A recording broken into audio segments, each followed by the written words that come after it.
This is class 9th Information Technology Employability Skills 402.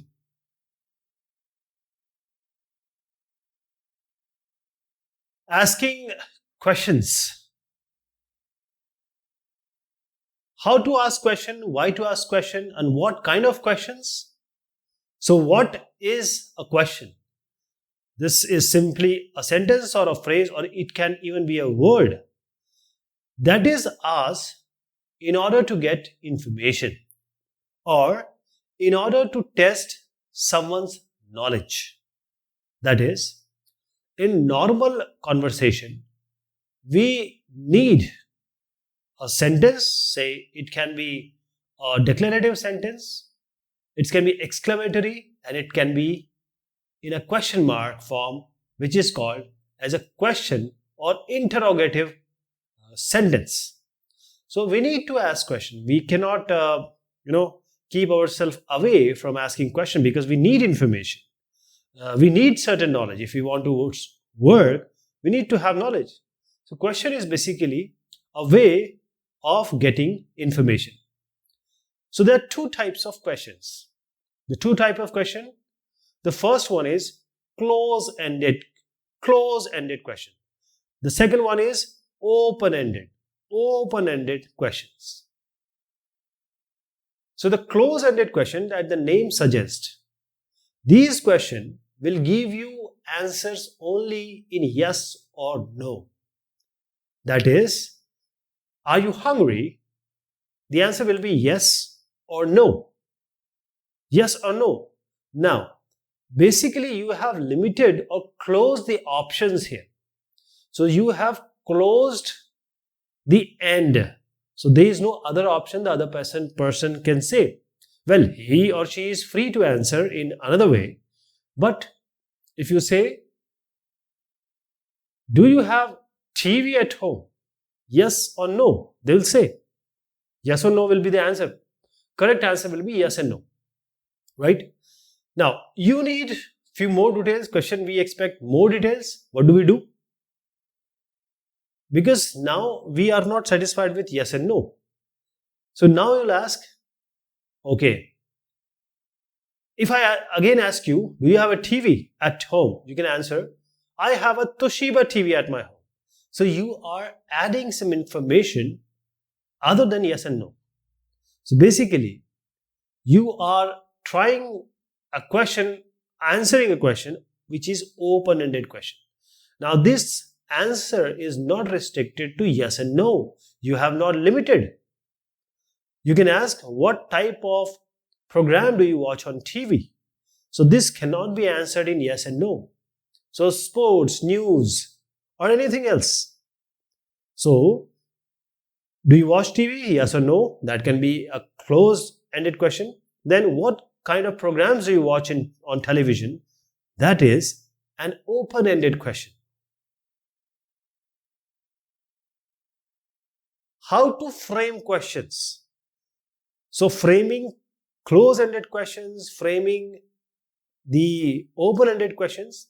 Close-ended questions are what? That can only have yes and no in the answer. So how to formulate? So when we make a close-ended question, we use certain verbs.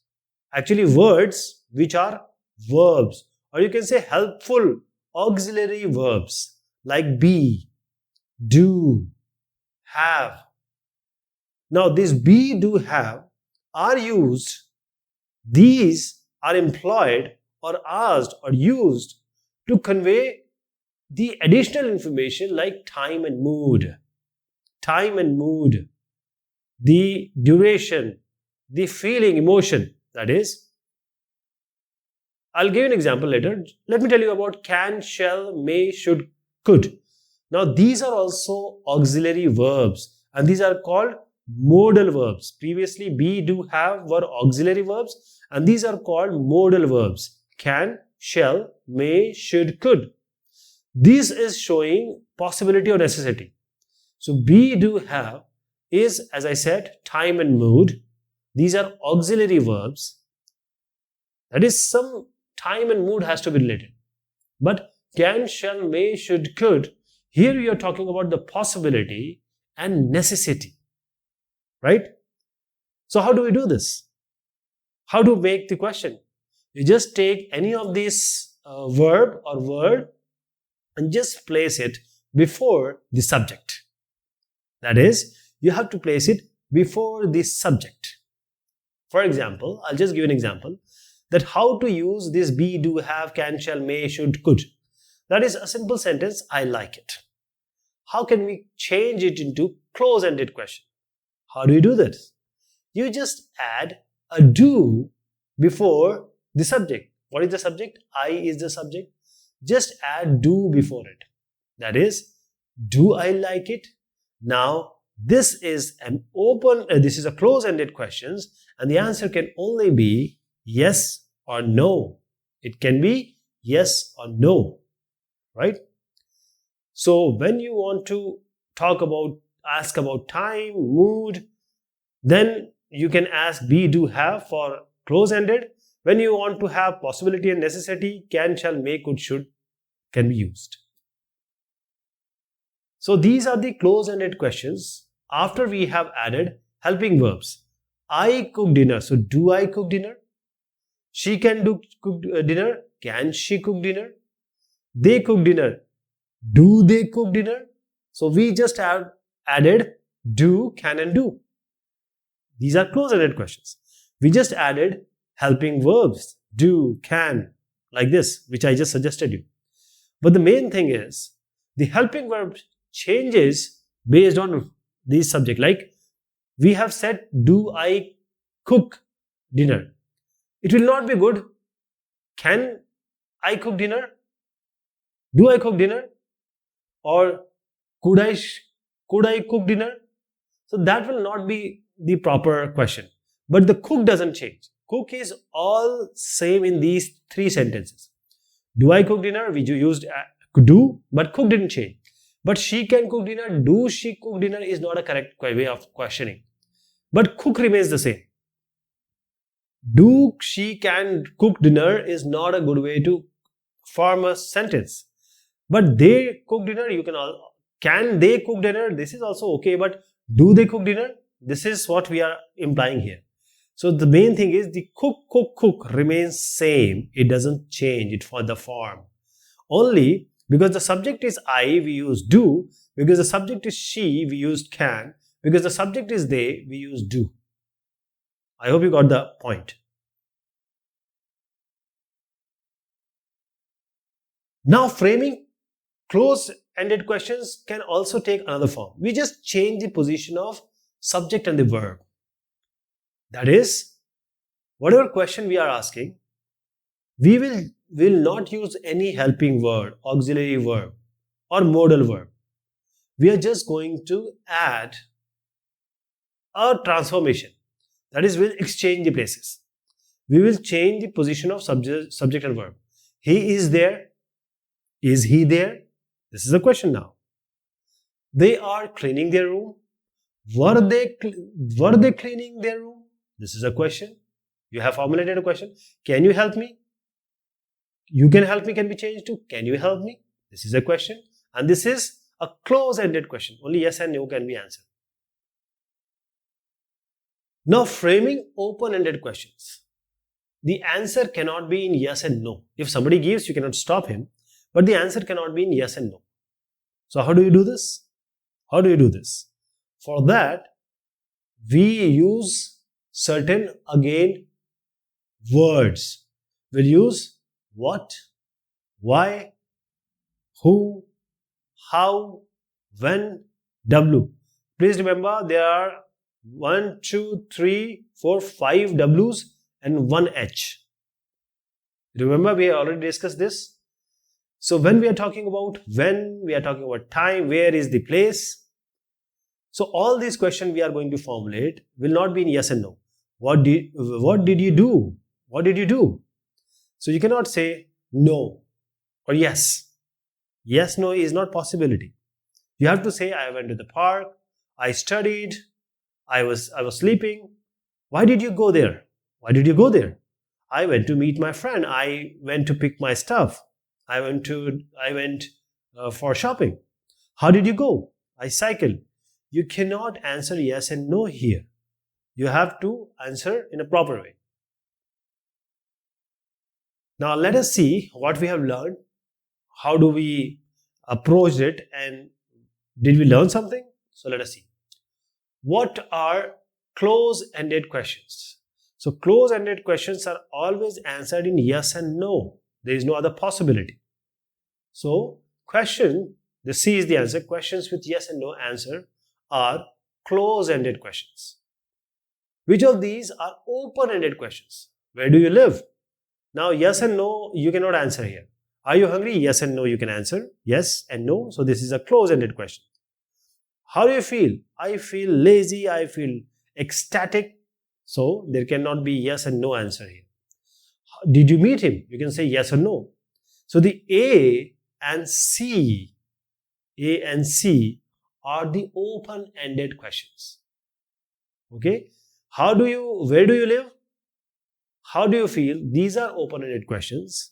And are you hungry and did you meet him? These are the close-ended questions, because B and D can only be answered in yes and no. Otherwise, where do you live? I live in Bengaluru. I live in Montreal. And did you meet him? Yes, I met him. No, I didn't meet him. Okay. So this is how you have to see the answer either in yes or no. It cannot be an open-ended question. So let me add the C and A also. A and C both are the open-ended questions. Next one is, which of these are question word? What is a question word? We have already seen what, why, who, how, when. So what is there, which is there, how is there. So all these are there. What, why, who, how, when, where. Which is also the use, right? Which also is used for questioning. So we can include which here. But the problem here is the B one. How can you form a question with one? Want you go there? Do you want something? Do you want something? So do is used here. Want is not. So want is not a question word. But what is your name? Which is that thing? Of which subject did you take? So A, C, D are the correct answer. B is not. Which of these is the correct way to convert the sentence you are studying into a question? So if you remember, we can change the place of subject and verb and we can formulate a question. So are you studying? This is a correct way of making a question without even adding any added auxiliary or say modal verb. Other sentences, other questions are not valid. You are studying is already there. Are you studying is the best way. Studying you are or studying are you is not a correct formation. It doesn't give you the proper, it's not grammatically correct also. C is the correct answer. Make a note of 5 questions your friends asked you. How many were open-ended questions? Make a list of 5 close-ended questions you asked other people in one day. So I'll just give you an idea here. Let us start with the close-ended questions. Close-ended questions are those questions which always give you in yes and no answer. Are you feeling better today? Yes and no can be the answer. So see, I told you here that close-ended, yes and no. Open-ended, you can add information. Will you please do me a favor? You can say yes or no. You can say no, you can say yes. Have you already completed your work? Yes and no. Is math your favorite subject? Sometimes you say yes, sometimes you know. Will you be going to grandmother's house for Christmas? Yes and no can be the answer. So these are close-ended. Open-ended, let us say open-ended. What are you planning to buy today at the supermarket? You can give you waffles or some cauliflower. How did you and your best friend meet? You can have a full story about that. We met at a meeting. What is your favorite memory from childhood? When I went to the zoo for the first time. What makes the leaves change the color? You can give all signs of chlorophyll and etc. What types of decoration do you plan to have for your friend's birthday party? You can explain each and everything here. That you'll have balloons, you'll have some name, you'll have some shining stickers. Okay, this is all about this discussion. Thank you so much. Take care of yourself.